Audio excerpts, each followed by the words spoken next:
Welcome to Reformed Thinking. I was thinking about this recently. Usually, when we talk about like a medical diagnosis, there is this underlying expectation of precision, right? Absolutely. You think of it almost like engineering. Like you fall, you break your arm, you go to the hospital, and the x ray shows that jagged white line on the screen. Right. It's undeniable. Exactly. The doctor simply points at it and says, there it is. That's the fracture. It is clean, it is binary, and above all, it is just incredibly comforting to the human mind. We desperately want things to be visible and easily categorized. Oh, for sure. We want a world that makes sense at a glance. When something is categorized, we feel like we have mastery over it. We really do. But then you step into other realms, say the world of neurodevelopment or psychological trauma, and suddenly that x-ray machine is utterly useless. Yeah, complete. You are looking at a diagnostic landscape that is murky, layered, complex. It completely defies those clean little boxes.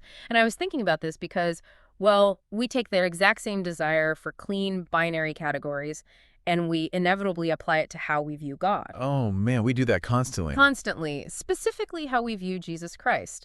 If we are honest, most of us default to one of two extremes. On one hand, you might picture Jesus as, like, emotionally distant, floating somewhere above the fray. Like he has this pristine, divine tranquility that is just completely unaffected by the mess of human suffering. Right, exactly, the untouchable sovereign. But then on the flip side, maybe you picture him as softly sentimental, a purely gentle, almost therapeutic teacher who looks at our tragedies, pats us on the back, and offers this polite, sad smile. Yeah, the cosmic therapist. Yes. But today, the mission for this deep dive is to completely shatter those comfortable but ultimately false categories. We are going straight to the source material to explore the profound, perfectly calibrated emotional life of Jesus Christ. And we are going to do that by looking at one of the most famous, yet I would argue deeply misunderstood moments in history. Which is the raising of Lazarus in John chapter 11. It's just such a wild narrative because it forces you to abandon any simplistic caricature of Christ. It's a total paradigm-shifting moment. It really is. It demands we look at the raw, unfiltered collision of absolute divine power and profound human agony. And the sources we are working from today are exceptionally rich for this. We are pulling from two major theological essays focused entirely on Christ's holy heart toward sinners and sufferers. Right, drawing really heavily on the historical insights of the great Princeton theologian B.B. Warfield, Yeah. specifically his classic 1912 essay on the emotional life of our Lord. Right. And also we've got the more recent pastoral synthesis by Dane Ortland. So for you listening, you might picture Jesus as emotionally distant or maybe just softly sentimental. That's not super common. Right. But today we are going to look at a savior who actually snorts with holy rage against death while in the very same breath weeping tears of perfect sympathy. It's mind-blowing. It is. We are going to see how his emotions weren't like a temporary phase of his earthly life. They weren't some costume he put on for 33 years, but the ongoing reality of the one who intercedes for you right now. Yeah, and to really grasp the sheer weight of what happens at that tomb, we first have to understand the geography and the historical tension of the moment. Set the stage for us. Well, we have to set it under the shadow of the cross and the grim reality of the tomb. The entire narrative unfolds in a little village called Bethany. See, Bethany always sounds so peaceful in Sunday school lessons, like a quiet retreat for Jesus with his friends Mary, Martha, and Lazarus. Oh, totally. But reading the historical context in the sources, that peaceful image is a bit of a mirage, isn't it? It is a massive misconception. Bethany is a small place sitting on the eastern slope of the Mount of Olives. But the geographic detail that changes how we really must read this text is its proximity to Jerusalem. The Apostle John specifically notes that Bethany was about 15 stadia from Jerusalem. In modern terms, that translates to roughly 2 English miles. 2 miles is nothing. You can walk that in 30 or 40 minutes. Bethany is essentially a suburb sitting right on the doorstep of the city. Exactly. It is sitting directly in the shadow of the temple complex. And we must remember what the temple complex represents at this exact moment in history. It's hostile. Very. It's the epicenter of the apostate religious establishment. By the time we reach John 11, the hostility against Jesus has moved far beyond theological debate. It's physical now. It has reached a violent boiling point. Just one chapter earlier, in John 10, Jesus makes the claim, "I and the Father are one."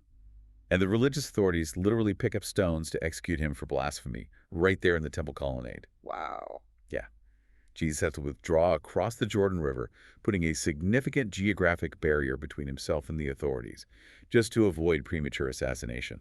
I hadn't fully connected those timelines before reading this. So when Mary and Martha send the urgent message to Jesus across the Jordan saying, "Lord, he whom you love is ill," they aren't just asking him to take a quick, inconvenient road trip to heal their brother. No, not at all. They are asking him to step out from a place of safety and walk directly back into a live minefield. They are asking him to risk his life. Returning to Bethany, literally 2 miles from the Pharisees who just tried to stone him, is essentially a death sentence. And the disciples know this, right? Oh, they're acutely aware. Okay. When Jesus finally announces that they are going back into Judea to awaken Lazarus, Thomas gives this incredibly grim, fatalistic response. He looks at the others and says, "Let us also go, that we may die with him." Man. Thomas isn't being melodramatic there. He is doing the geographical and political math. Going to Bethany means going to die. Okay, let's unpack this dynamic because the tension here is just suffocating. The threat of violence is so real. But then, right in the middle of this high-stakes political danger, we hit this massive paradox in the text that trips up so many readers. Oh, the delay. Yes. Jesus gets the urgent message. His best friend is dying. John goes out of his way to explicitly note Jesus loved Martha and her sister and Lazarus. Right. But then the very next verse says, "So when he heard that Lazarus was ill, he stayed 2 days longer in the place where he was." I mean, he deliberately delays. It is an agonizing 2-day delay. To human eyes, to anyone watching this unfold in real time, including the disciples, and certainly to Mary and Martha, this looks like negligence. It looks incredibly cold. It does. It gives the appearance that he either doesn't actually care, or that divine love is entirely disconnected from human urgency. I always think of it like a doctor intentionally waiting to arrive until the disease has completely taken over. You know, you get a pager alert for a critical patient, look at the page, and then deliberately go play a round of golf. From the outside, it is completely indefensible behavior. From a purely human perspective, yes, absolutely. But the sources point out something vital about the nature of divine love here. It does not always act according to human timetables. Which is hard for us to accept. Super hard. Nor does it prioritize our immediate comfort over God's ultimate glory. Jesus explicitly interprets this illness and his subsequent delay as serving a higher purpose. Right. He says this illness does not lead to death. It is for the glory of God, so that the Son of God may be glorified through it. He is orchestrating a scenario where his glory and his absolute power over the ultimate enemy will be put on undeniable display. It's like that doctor not doing it out of cruelty or neglect, but because he's about to cure the completely incurable, and he needs every single observer in the room to see that it wasn't just a spontaneous remission or a misdiagnosis, you know? Exactly. He needs the absolute terrifying finality of the disease to prove the absolute unmatched power of the cure. That is a phenomenal way to understand it, because by the time Jesus actually makes the trek back across the Jordan and arrives in Bethany, Lazarus hasn't just flatlined. He hasn't just slipped away an hour ago. No. He has been in the tomb for 4 days. And that specific duration, 4 days, carries immense historical and theological weight in the first century context. I was so fascinated reading the background on this and the sources. There was a very specific rabbinic tradition at the time regarding the timeline of death, wasn't there? There was, yeah. In first century Jewish thought, there was a widespread cultural and theological belief that the soul of the deceased hovered near the body for 3 days. 3 days. Right, hoping to return to it. It was a period of holding out this sliver of desperate hope for resuscitation. But by the 4th day, the face would change. Rigor mortis and decomposition would undeniably set in. The corruption of the flesh. Exactly. And according to their tradition, the soul would see that corruption and depart forever. By the 4th day, all hope of life returning was irrevocably, permanently gone. So, by waiting until the 4th day, Jesus is intentionally shattering any possibility of a naturalistic explanation. He is preempting any skeptic who might later claim, oh, Lazarus was just in a deep coma, or, his breathing was just very shallow. Right. Lazarus is completely, corruptedly dead. Which means the atmosphere Jesus steps into when he finally arrives in Bethany is one of absolute finality. He is not walking into a quiet house where a family is grieving privately in their living room. No, the sources paint a very different picture. We have to paint a vivid picture of first-century Jewish mourning customs to understand the sheer sensory overload of this scene. This was not a private Stoic affair. Walk us through those customs because they are so foreign to our modern, sanitized Western way of handling death. Oh, they are completely foreign. The process was rigorous. First, you had ananet, which is the immediate period between death and burial.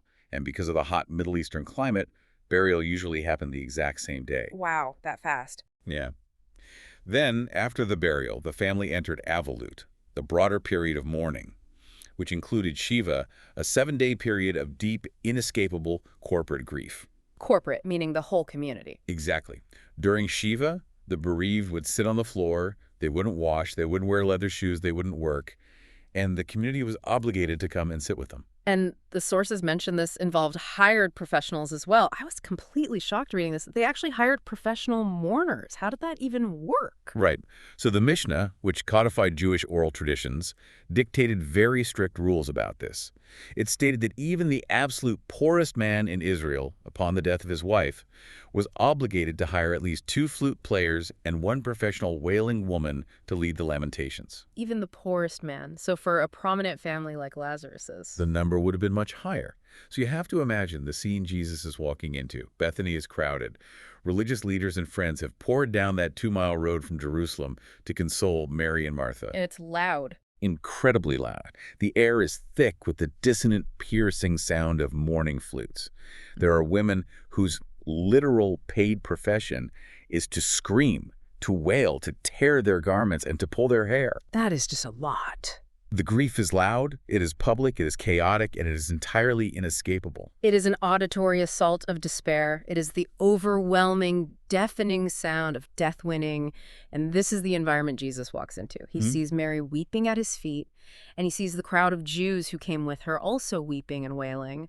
And stepping into that wall of sound triggers a very specific and honestly a very shocking reaction in Jesus. A very shocking one. The text tells us how he responds, but the English translations seem to really smooth over what's actually happening beneath the surface, don't they? Oh, they smooth it over to the point of obscuring the truth. This is where we have to look very closely at the original Greek language, because modern English translations often do us a massive disservice here. Yeah, in John 11:33, almost every modern Bible says that when Jesus saw the weeping, he was deeply moved in his spirit and greatly troubled. Deeply moved. I mean, I have to be honest, that sounds so polite. It really does. It sounds like he got a lump in his throat watching a particularly sad commercial. Yeah. It implies a quiet, passive sadness. It implies a polite sigh. But the Greek verb the Apostle John uses here is enebrimasato tutumati. And to translate that as merely deeply moved severely dilutes the raw, visceral reality of what is being described. So what does it actually mean? Well, the root of this word, embrimaomai, has a fascinating history in classical Greek literature. If you read the ancient playwrights like Aeschylus or Aristophanes, you see this exact word used to describe the violent guttural snorting of war horses as they charge into the chaos of battle. Wait, snorting war horses. That's That is a completely different image than a gentle, quiet sadness. That is aggressive. That is volatile. It is entirely different. When this word is applied to human beings in ancient literature, it doesn't mean to feel sad. It signifies intense indignation, profound outrage, a heavy guttural groan of anger. Whoa. When the Old Testament was translated into Greek, the Septuagint, they used the root of this word to describe the Lord's burning, raging indignation. B.B. Warfield masterfully argued in his essay that translating this as a surge of passive sorrow is a grave mistranslation that robs us of seeing Christ's true heart. So Jesus is not just sad here. No, he is filled with a fiery, righteous wrath. He is infuriated. I have to push back on this a bit, or at least play devil's advocate for anyone listening, because this feels incredibly jarring. Jesus is angry at a funeral. I know. It sounds wrong to our ears. Right, because if someone acted like this at a funeral today, if a friend showed up and started groaning with rage, snorting, looking furious, people would think they were incredibly inappropriate. Oh, they'd escort it out. They might even think the person was unstable or making the tragedy about themselves. How do we distinguish his righteous anger against death here in Bethany from the messy, selfish anger that we feel? That is the crucial distinction we must make, because our framework for anger is fundamentally broken. When we get angry, it is almost always tainted by our own fallen nature. Yeah, that's true. We get angry because our pride is wounded, or our convenience is interrupted, or we feel we haven't been given the respect we deserve. Our anger is self-referential and selfish. But Jesus' anger here is different. Completely. We have to look at what is provoking Jesus. He is not angry at Mary for crying. He is not annoyed by the inconvenience of the funeral.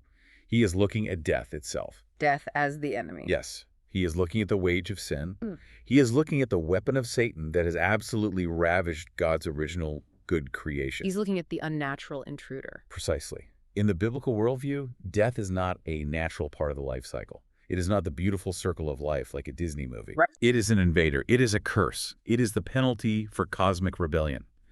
Jesus' perfect, sinless moral nature is violently revolting against this curse. Yeah, I see. He is experiencing the holy, unadulterated reaction of divine righteousness colliding with the misery and spiritual bondage inflicted upon image bearers by sin.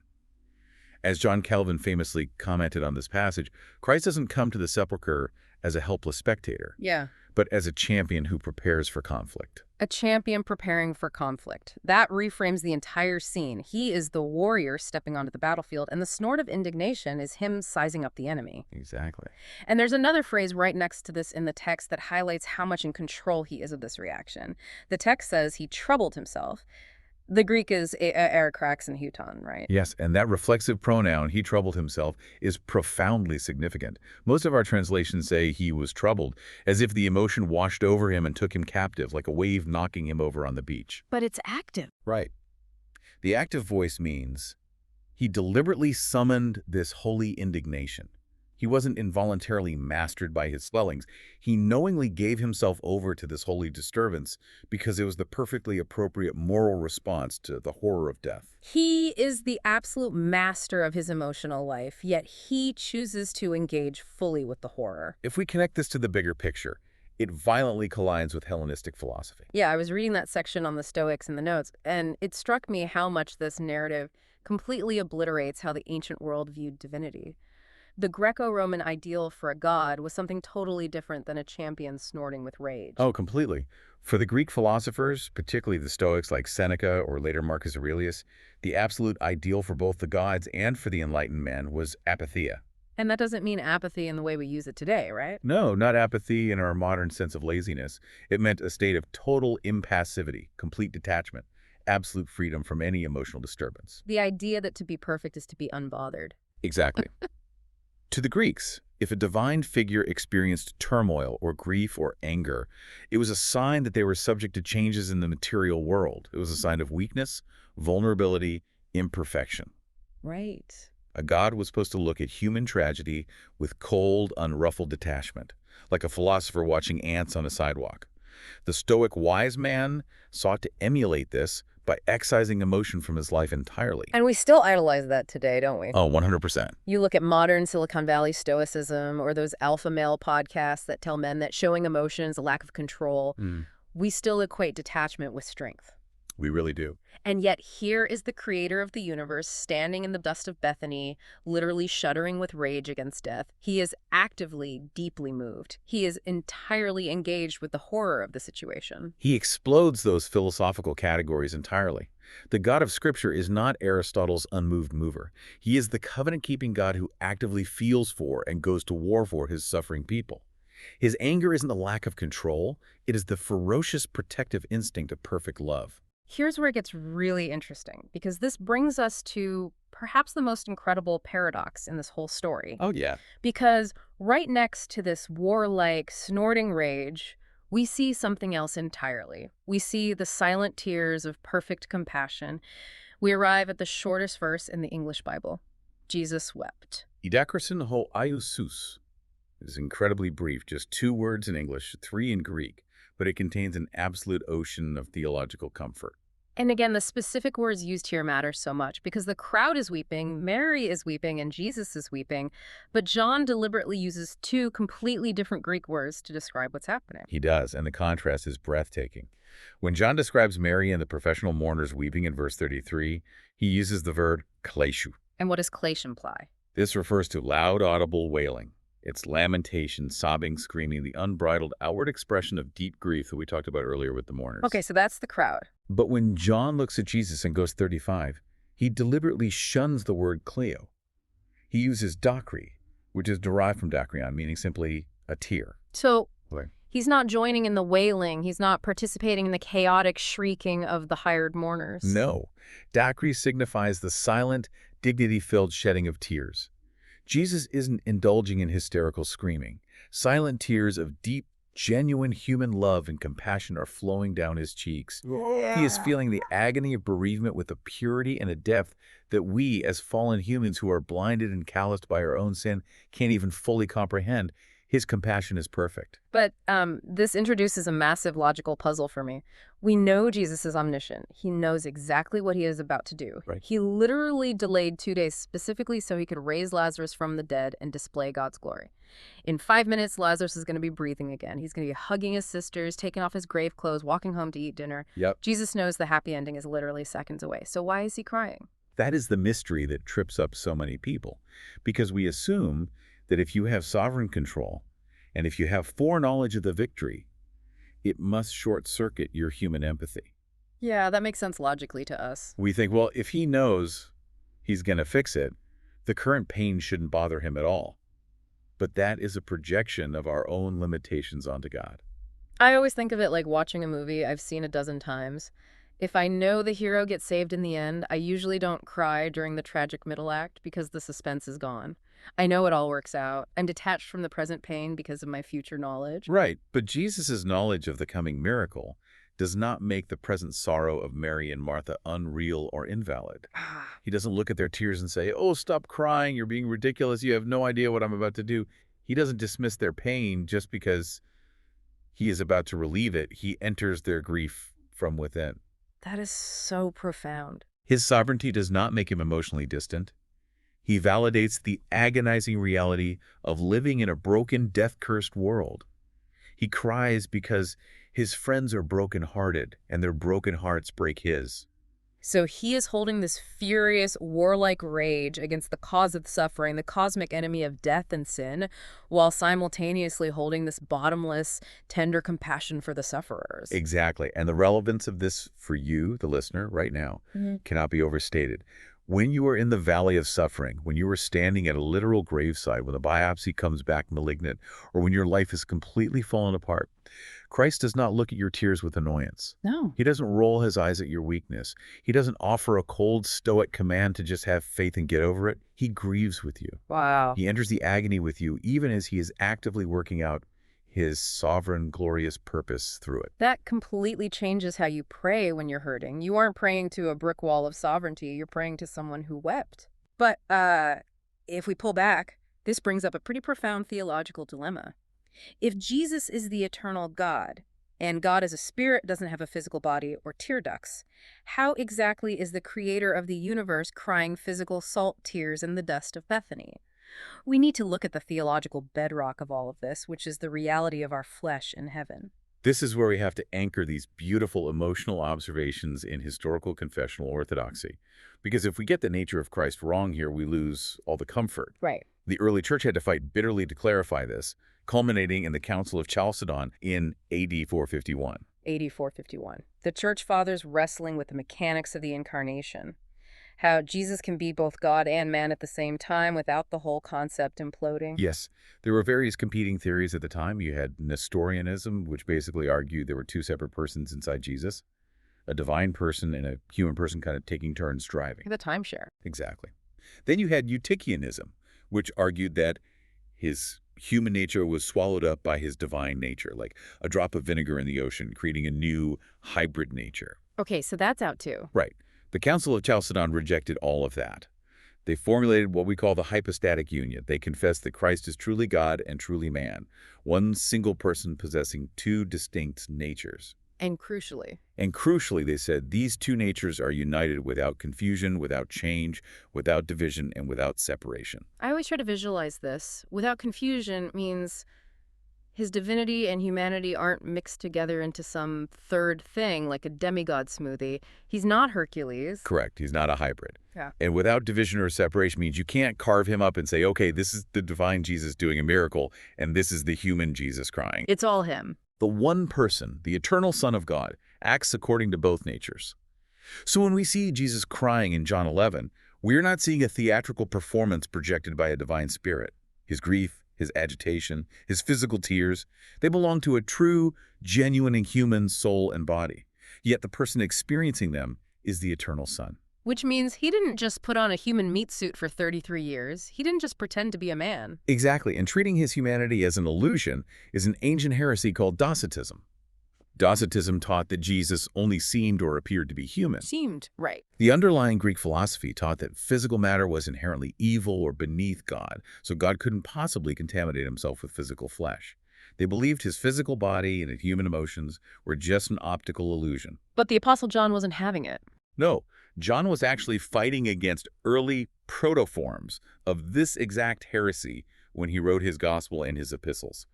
By showing Jesus snorting with rage, actively troubling himself, and shedding actual physical salty tears, John is driving a stake through the heart of Docetism. The Word didn't just appear as flesh, the Word truly became flesh. And the essays we're reviewing point out that this isn't just ancient history.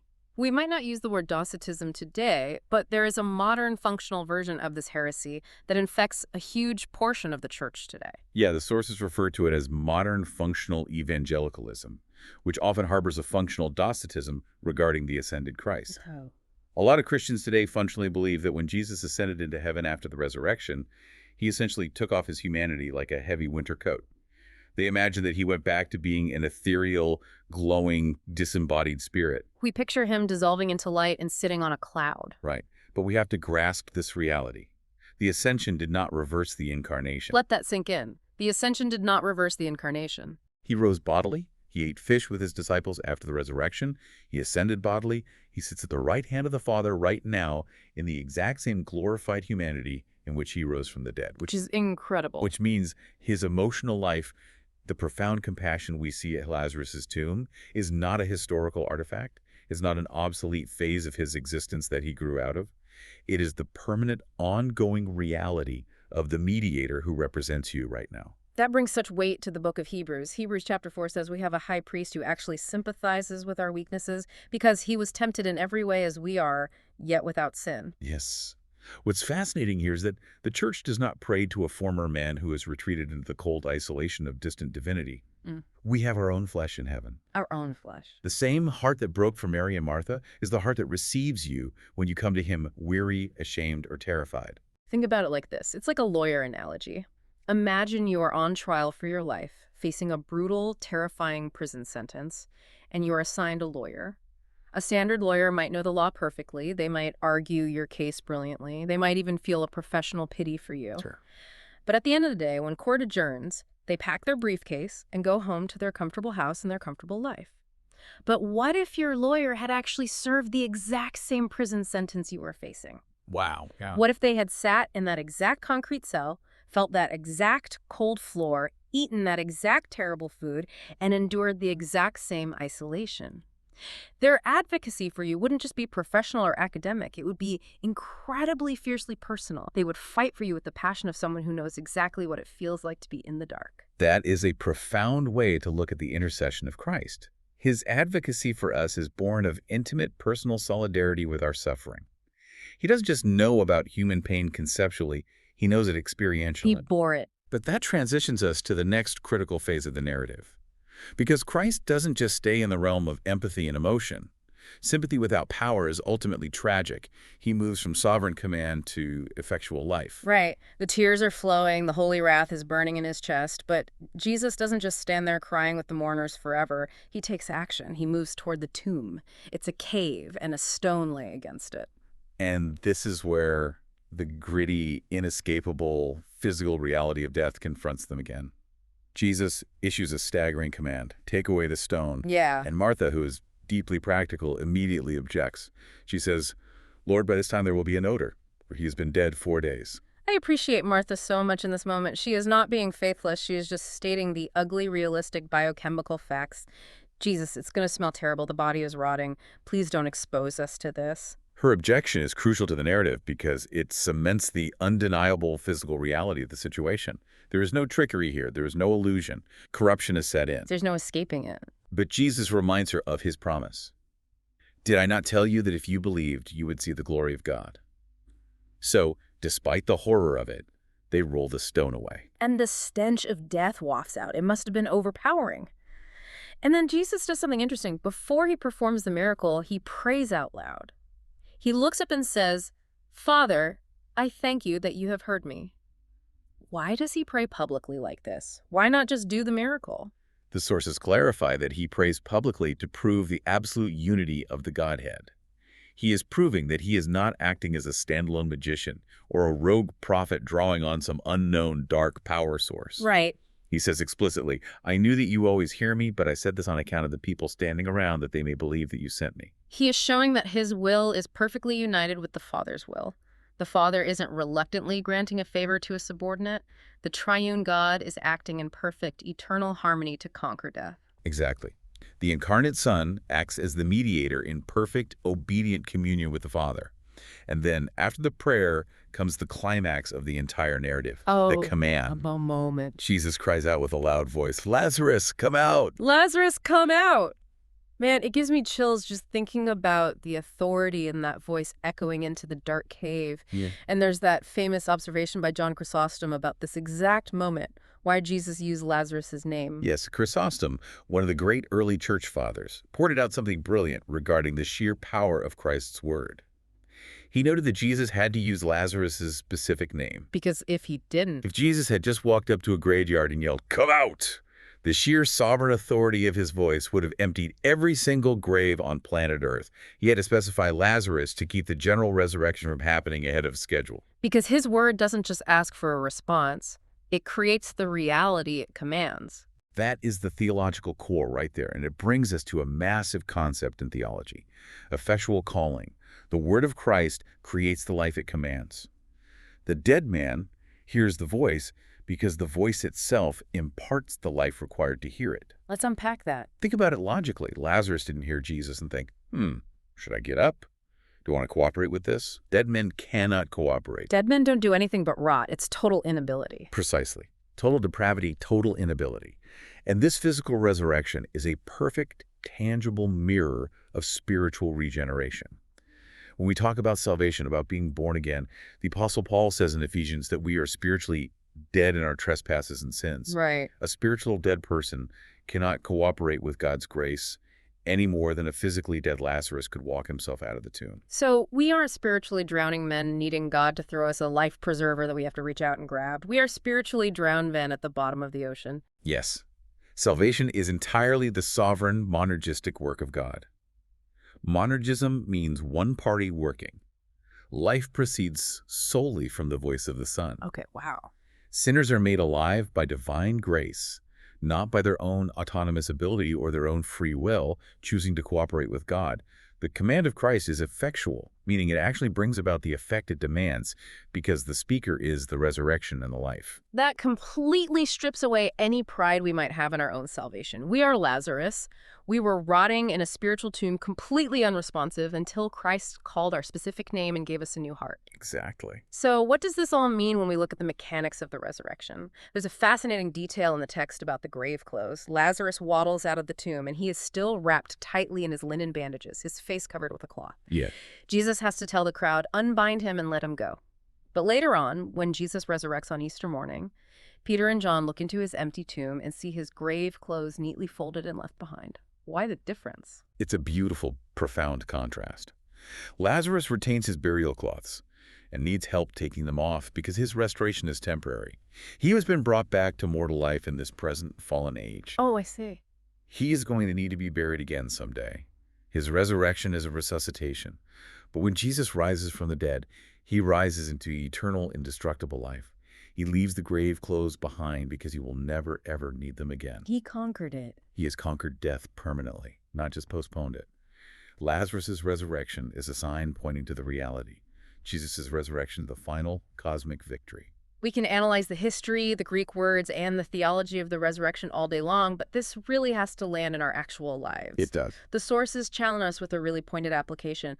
Which Christ are you worshiping? Because the truth is we have a terrible habit of projecting our own flawed views, our own psychological baggage onto Jesus. We constantly recreate him in our own image. And the essays break down 3 false Christs that we often invent to replace the biblical Jesus revealed in John 11. Let's go through them. The first false version they identify is the cold Christ. The cold Christ. Let's spend some time on this because I think this is where a huge portion of the church secretly lives. This is for the listener who is just crushed by a sense of ongoing guilt, isn't it? Yes, this is the person who believes the gospel in principle. They believe Jesus died for sinners. But in their daily life, they secretly imagine that their repeated failures, their recurring sins, have finally exhausted Jesus' patience. They hit the limit. They think he is looking at them from heaven with arms crossed, tapping his foot, filled with disgust or irritation. They project their own impatience, their own conditional love onto him. They think his grace has a limit, and they finally crossed it. We assume he treats us the way we treat people who continually disappoint us. Yeah. We cut them off. We grow cold toward them. Exactly. But John 11 corrects this completely. The same heart that is violently indignant against the tyranny of death is incredibly, intimately tender toward the person crushed by it. That's beautiful. Jesus doesn't minimize your guilt. He went to the cross specifically to bear the wrath for it, but he receives the penitent with open arms. When you come to him broken over your sin, you aren't met with a cold shoulder. You are met by the one who wept. That's a game changer. No, this doesn't mean he is gentle toward unrepentant rebellion, but to the broken, his patience is infinite. His gentleness isn't permission to keep sinning. It's the profound, safe encouragement to bring your sin into the light, because you know you will be met with mercy, not disdain. I know so many people who desperately need to hear that. They live their whole Christian lives terrified of God, thinking he's just waiting for them to finally get their act together before he'll smile at them again. But the real Christ is gentle and lowly to the broken. Okay, what about the second false Christ we construct? The second is the sentimental Christ. And if the cold Christ is the danger for the guilt-ridden, the sentimental Christ is the great idol of our modern culture. Let's hear it. This is a Jesus who loves everyone, affirms everything, and never ever judges sin. It's Jesus as a cosmic therapist. He's just a nice guy who hands out hugs, validates your truth, and just wants you to have good self-esteem. Right, it strips him of his holiness. But John 11 absolutely destroys that impotent image. Jesus is deeply, fiercely moved to anger, precisely because death is an enemy and sin has ruined God's world. And love demands anger there. Exactly. Think about the logic of love. Yeah. Perfect love must burn against whatever destroys the beloved. If you love children, you must fiercely, aggressively hate human trafficking. If you love health, you must hate cancer. Right. Love without moral opposition to evil isn't love. It's apathy, it's cowardice. The anger of Jesus against exploiters, false teachers, and death itself comes from the exact same heart as his pity for sufferers. He is a savior who judges evil precisely because he loves his people. That makes the sentimental Christ look so weak and useless. If he doesn't hate the sin that is destroying me, he doesn't actually love me. Which leads directly to the third false version, the powerless Christ. This is therapeutic religion. It's a theology that just wants emotional validation. It says, Jesus is with you in your pain, and that's all that matters. He cries with you. It reduces him to a fellow victim of the universe. Like he's just sitting in the rubble with us, but he doesn't have a shovel to dig us out. Exactly. But sympathy alone cannot open a grave. Emotional warmth alone cannot regenerate a dead, stony heart. You need a sovereign Lord. We need power. Jesus doesn't just share our sorrow. He addresses death with ultimate, terrifying authority. The command, Lazarus, come out, proves that we don't just need a friend to cry with. We need a king who can conquer our enemies. We need sovereignty just as much as we need sympathy. And focusing on that sovereign authority directly confronts some very toxic theology that is rampant today, specifically regarding how we view suffering. Yes, the narrative in John 11 completely dismantles the word of faith movement, commonly known as prosperity theology. The idea that if you just have enough faith, you'll never get sick, you'll be rich, you'll get the promotion, and tragedies won't touch your family. If something bad happens, it's because your faith was too small. It is a devastatingly cruel theology. Prosperity theology assumes that true faith secures visible comfort, health, and success right now in this life. But look closely at Bethany. John emphasizes that Jesus explicitly loves Mary, Martha, and Lazarus. Yeah, they're his best friends. They are some of his closest friends. Yet he deliberately permits Lazarus to suffer a fatal illness, and he permits Mary and Martha to endure the horrific trauma of watching their brother die and burying him. Why? To reveal a greater, more profound glory. So having faith, being loved by God, does not guarantee a life immune from bereavement or pain. Not at all. Painful providence is not proof of divine indifference. God often ordains deep suffering for his beloved children to conform them to the image of Christ and to display his glory in ways that comfort could never achieve. And on the flip side of that, the sources warn us against the other extreme confusing Christian sanctification with Stoicism. If prosperity theology says you won't suffer, Stoicism says you will suffer, so just don't feel it. Right. The world often tells us, be strong, don't let it affect you, keep a stiff upper lip. Real men don't cry. But Christ shows us that holy love actually feels the wound. It's okay to cry. It is not a sin to weep at a graveside. Godly sorrow is a noble expression of sanctified humanity. We are allowed to lament honestly. We are allowed to weep without embarrassment or shame because our Savior did exactly that. Tears are not a lack of faith. They are the natural byproduct of love in a fallen world. So the challenge for you, the listener, right now, as you navigate your own life is this. Are you interpreting Christ's character by your painful circumstances, or are you interpreting your circumstances through the lens of his revealed compassionate character? That's the big question. When the bottom falls out of your life, when the diagnosis is bad, do you look at the mess and say, God must hate me, or God must be weak? Or do you look at the cross and look at the tears of John 11 and say, I know his character. I know he is good, even if this specific providence is currently tearing me apart. That is the very crux of the Christian faith. Mm. Interpreting the dark providences of life through the blazing light of his proven, unchanging character. What a journey this has been. As we wrap up this deep dive, let's just recap the sheer magnitude of what we've explored today. We have seen Jesus Christ as a savior who utterly shatters our neat little boxes. He really does. He weeps with the broken, imperfect human sympathy. He snorts with warlike, divine indignation against evil and death. And he possesses the absolute sovereign power to call the dead back to life by simply speaking their name. He is the perfect high priest. He is both the sympathetic friend and the conquering king. But before we sign off, there is one final, unexamined thread from these sources that we have to leave you, the listener, with. It's a historical detail that reframes this entire story and shows the ultimate cost of Lazarus's resurrection. Yes. I want you to think about the cosmic trade that happens at this tomb. We know from the wider text of John's Gospel that raising Lazarus is not just an isolated miracle.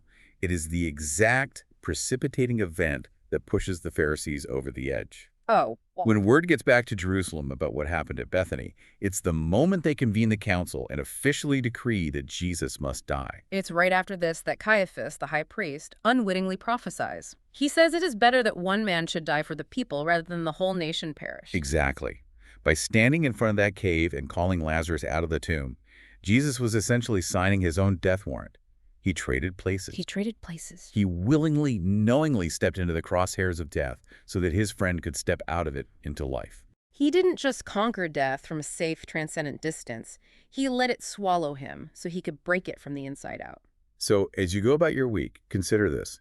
What does it mean for your own life that every single act of Christ's compassion is intimately, unavoidably tied to shell? His absolute willingness to take your place. His tears for you are backed by his blood shed for you. He purchased your life by giving up his own. That is a truth that changes everything. It means the one who weeps is the one who bled, and the one who bled is the one who reigns. Thank you so much for joining us on this deep dive on Reformed thinking. Keep seeking the truth in the source material, and the next time you feel the messy, agonizing reality of living in a broken world, remember that you are loved by a Savior who isn't afraid to step into the mud, rage against the darkness, and call you by name.